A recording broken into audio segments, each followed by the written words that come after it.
I'd like to make a mention here of the variety of volunteers we have. We have young people, and that's very young.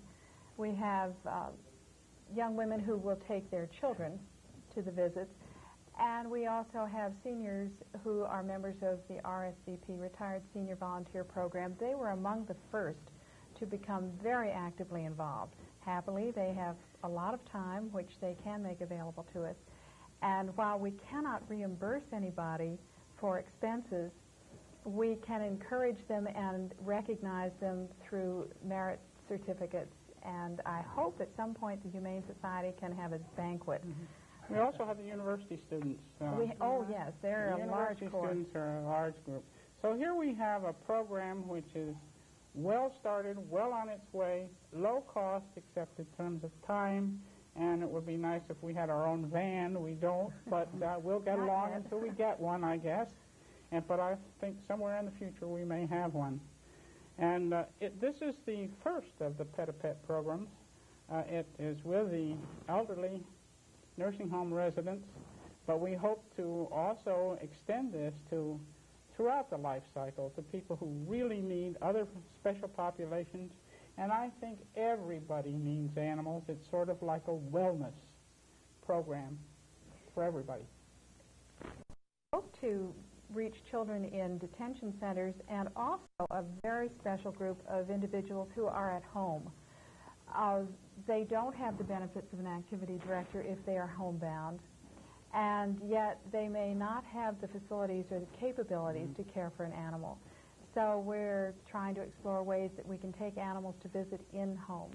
We had a very successful incident in which someone who was homebound asked that we bring some cats over and they would adopt the cats that suited the home, and it worked very well. That proved successful.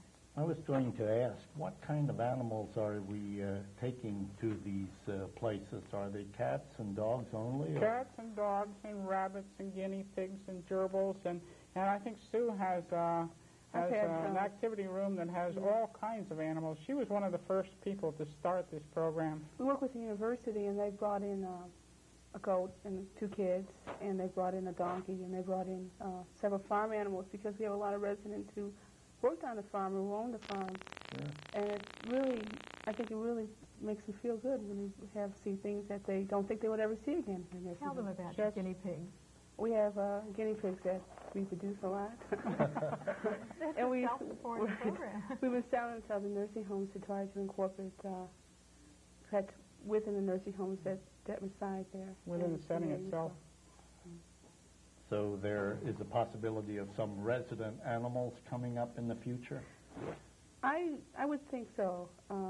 Right now, statistics show that it's not a good idea to have a dog in a nursing home 24 hours a day because a dog needs one owner.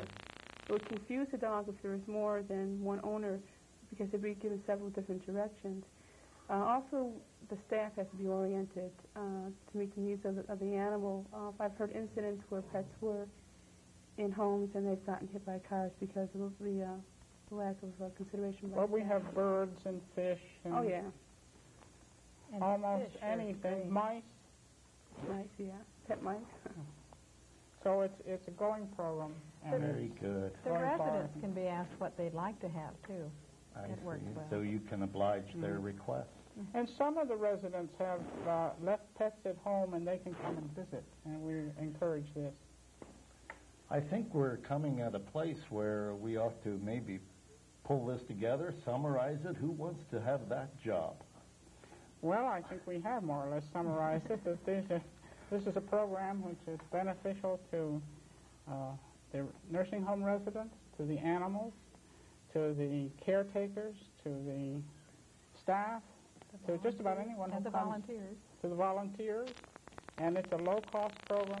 It's a program which is really has permeated this community in terms of the nursing homes. It also makes the pets more adoptable.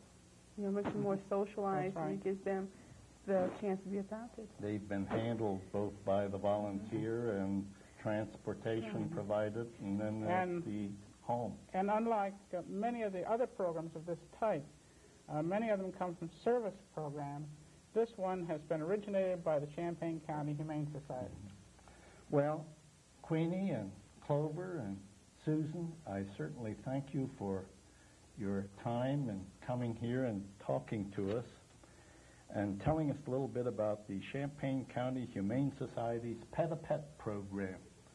Now, for our viewers, if they wish further information, they are encouraged to call the business office of the Humane Society in Urbana, Illinois. The telephone number is area code 217-384-0065.